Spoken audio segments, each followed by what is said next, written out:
আসসালামু আলাইকুম। আজকে থাকছে ৪৭তম বিসিএস প্রিলি ৯০ দিনের রুটিনের ২২তম দিনের রুটিন।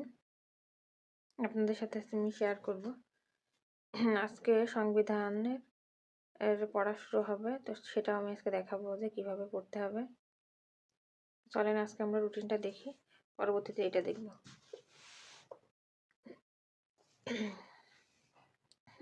আজকে থাকছে হচ্ছে বাংলা। বাংলা হচ্ছে দেশভাগ।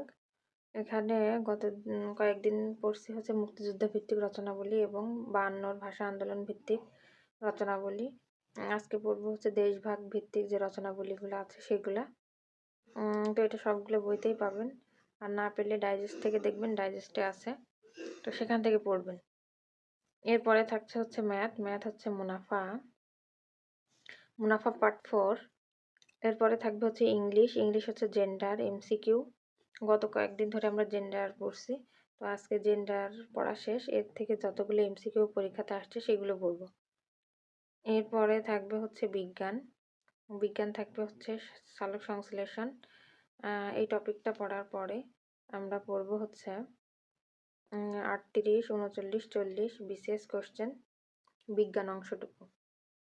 এরপরে থাকবে হচ্ছে বাংলাদেশ। বাংলাদেশ বিষয়াবলী থেকে প্রথম ভাগ, এই যে সংবিধানের প্রথম ভাগ, তো সংবিধানের প্রথম ভাগ পড়ব। তো সংবিধানের প্রথম ভাগ থেকে এটা পুরোটাই পড়বো। এখান থেকে কোনো কিছু বাদ দেওয়ার নেই। এটা অনেক ইম্পর্টেন্ট। তো হচ্ছে এর ভিতরে বেশি ইম্পর্টেন্ট হচ্ছে ৬ এবং ৭ এই অনুচ্ছেদটা। প্রথম ভাগের প্রত্যেকটা অনুচ্ছেদই ইম্পর্টেন্ট, সবকটাই মুখস্থ করতে হবে। এর ভিতরে ৬ এবং ৭ এবং ১ নম্বর এগুলো হচ্ছে বেশি ইম্পর্টেন্ট। তো এইটা সম্পূর্ণটা পড়বেন, পড়ে তারপর এমসিকিউগুলো পড়বেন। এরপরে থাকছে হচ্ছে মুখস্থ পাঠ। মুখস্থ পাঠের মধ্যে থাকছে সমার্থক শব্দ ১টা এবং বানান হচ্ছে ৫টা। এরপরে থাকবে হচ্ছে স্পেলিং ৫টা।